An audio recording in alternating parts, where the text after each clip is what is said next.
Good morning, you beautiful people. Back at it with another one. Today I'm coming mid-workout. Today we have a 5-mile recovery run and the Hoka Mach 6.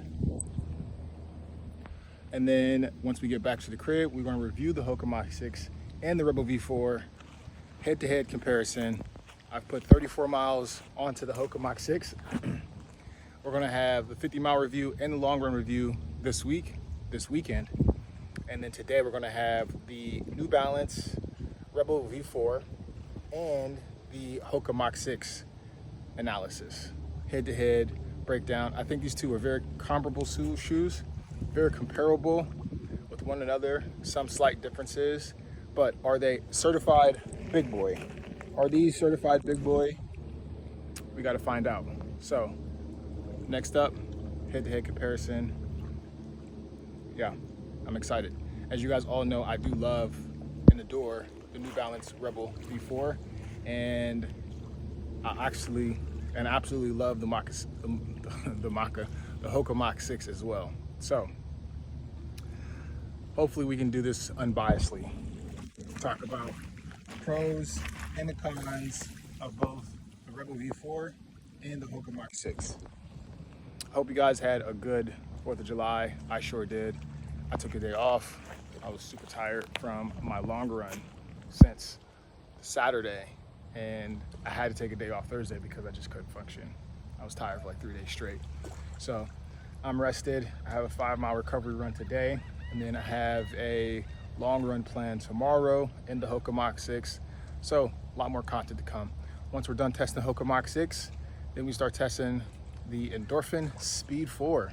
So one more week of the Hoka Mach 6, and then we hop on next to the Endorphin Speed 4, and we put 100 miles on those, and then we move on to the next one. And we keep going and going, baby. Keep going and going. But yeah, I'm gonna enjoy the rest of my run. I'm gonna tap back in with you guys when we get back to the house. Deuces.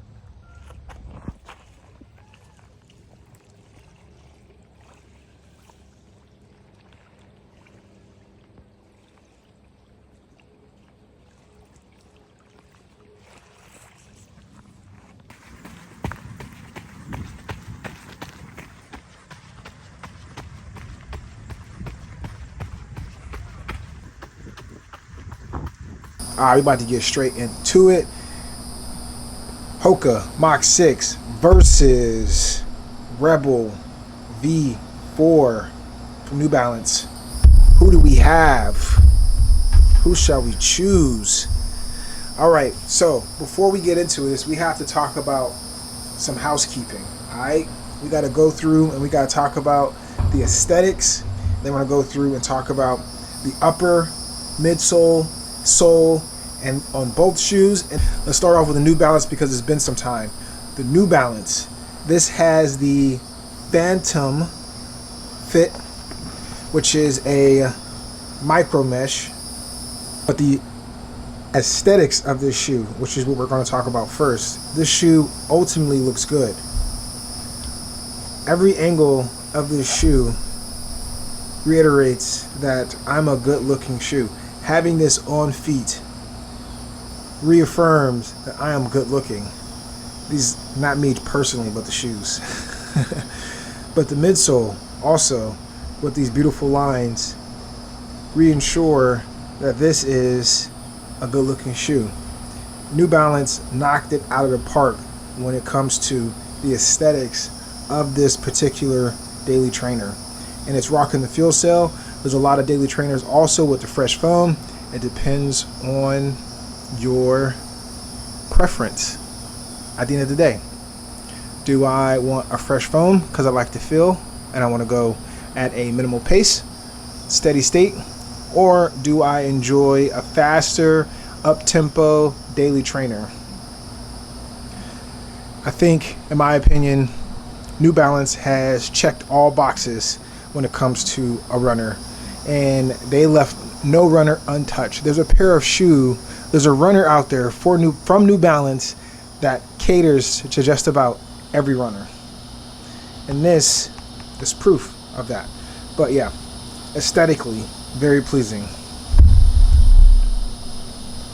Aesthetically, also very nice. Okay, Hoka has done an amazing job with their midsoles. I mean, I love the Mach 6 midsoles. I love the Mach 6 10 times more than I love the Mach 5. The Mach 5, in my opinion, looks like Tim's. The Hoka Mach 5 look like Timberlands. All right, but the Mach 6, honestly, 10 times better. Love it. Love the details. I love the midsole. I love the upper. I got white so we know what we rocking with.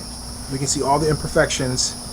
That's why I got white, so we can see these are all test shoes for y'all. You know what I'm saying? We gotta get the cream of the crop. And these are nice though. Love these a lot. This is a very good looking shoe. As I said, the midsole very nice. The tread nice as well. I love the pop of red. I love the colorway as well. I love the heel tap, how it goes all the way up. This shoe is a very good looking shoe. And Teddy hopped in the pool. So he went on his walk with his mother and couldn't wait. Beelined it to the pool. Look at him. Did you close the gate? Did you close the gate?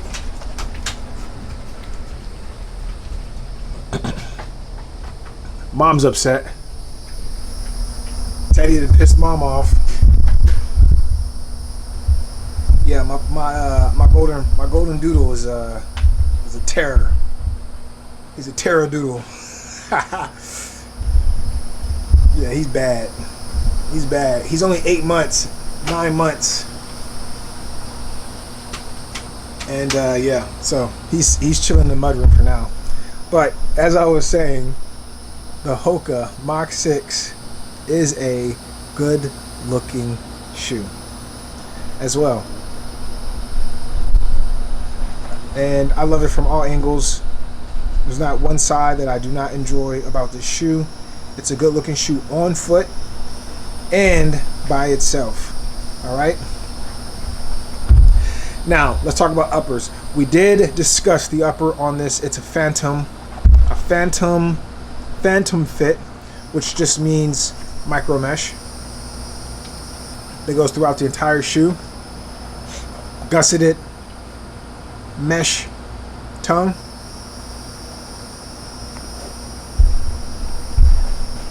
Oh, what does the message say? I didn't even see it. Fueled for any run. The subliminal messaging. Love that, New Balance. All right, so upper gusseted tongue, mesh gusseted tongue, also removable insoles. Insoles are also perforated. I always say perforated, but what's the other word that I'm looking for? I can't figure out the word. Perforated. Anyways, it'll come to me. And the tongue is also perforated. Really nice upper. You got the back.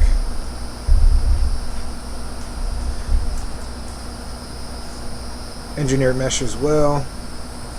All throughout the upper and the forefoot. And the forefoot is extremely wide. So much wider than the Hoka, which is okay, and it all comes down to preference. What is your preference? Now for me, when I think about a daily trainer, I didn't realize how comfortable having a wide toe box would be until I had these. And now, on a long run or midweek long run, I would prefer some room. I would just prefer to put my shoes on, not tie them super tight, and just get a jog in, which is what a general aerobic day is. Now for the upper on the Hoka, now the Hoka has also a mesh upper, but it's an overlay mesh. So there's 2 layers, which makes this, in my eyes, much more durable as a daily. Now I've had 100 miles put on these and they held up extremely well. So these will definitely be part of the 300 club.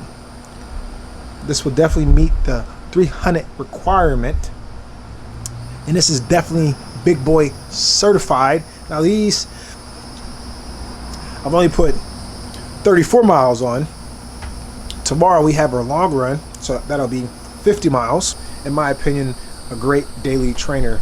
It just keeps on going. It's very smooth, it's very efficient, and I love it. But before I get into all those details, let's talk about the upper. Micro lay, micro mesh. It looks like there's 2 layers of it as well. And it goes throughout the entire shoe. Forefoot is much more narrow, as I mentioned, compared to the Rebel. But still, if you like a snug fit, then this will be the shoe for you. If you like more of a wide fit, more of like a relaxed fit, then this is the shoe for you as well. Meshed tongue as well, and it is also gusseted with the gusseted tongue with mesh as well. Insole is also removable, perforated for ventilation. Let's talk about the midsole because that is where the tech is at. Alright, so the Rebel V4, the midsole, that field cell is comprised of PEBA and EVA, which makes their field cell foam up. The V4 uses roughly, from my research, I could be wrong, so correct me if I am, 20% PEBA and also 80% EVA. That is the ratio that is known for high energy return and responsiveness. While the EVA, that's the PEBA in it. The PEBA gives you that high energy return and responsiveness, and the EVA provides cushioning and durability. So again, 20% PEBA, which gives you that high energy return and responsiveness, and then you have that 80% EVA, which gives you that cushioning and durability. Fuel cell.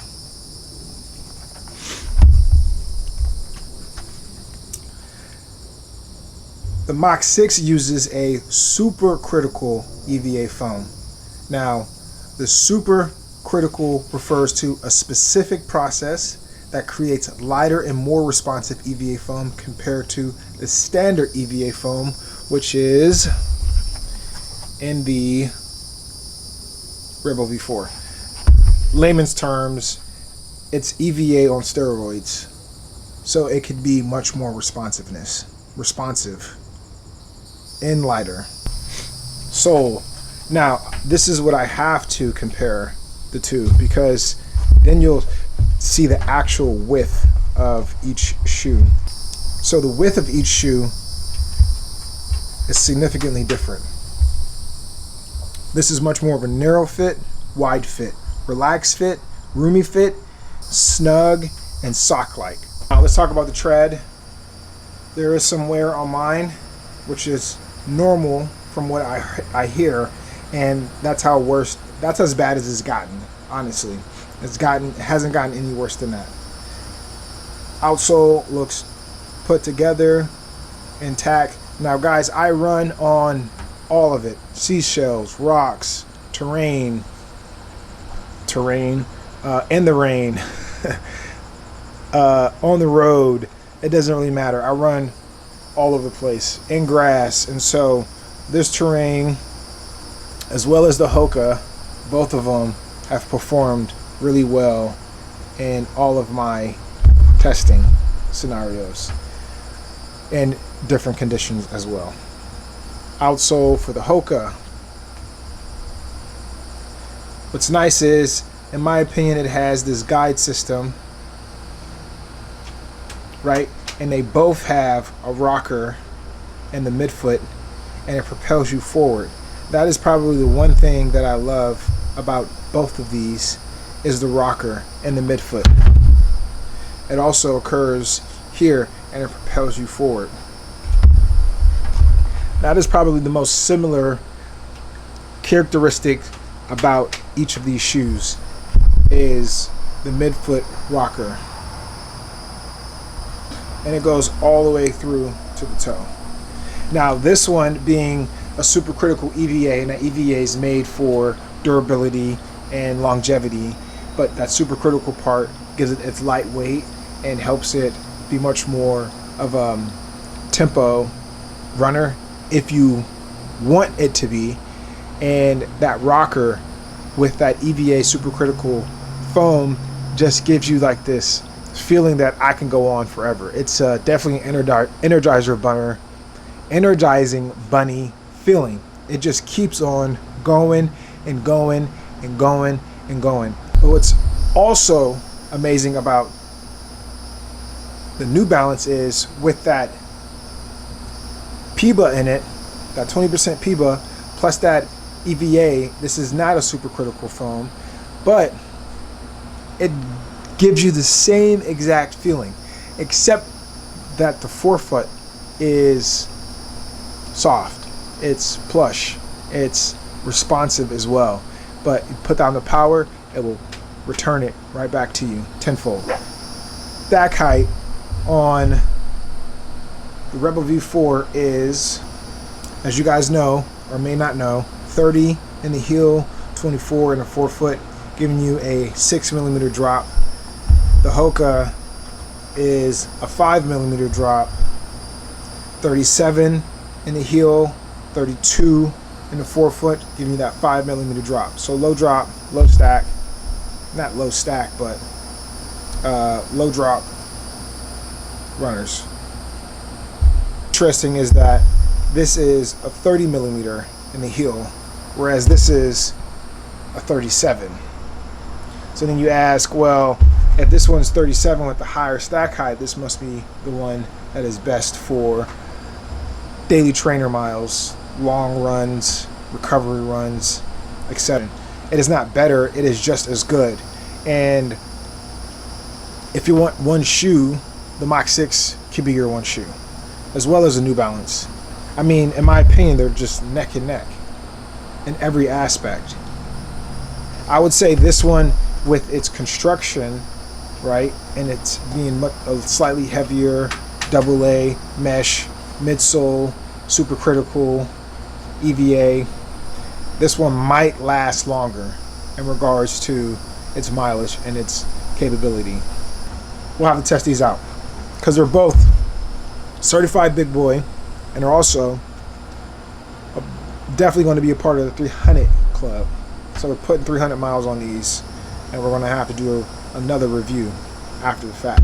But that's all I got. If I missed anything, let me know, and I'll answer in the comments. I'll see you guys when I see y'all. Peace.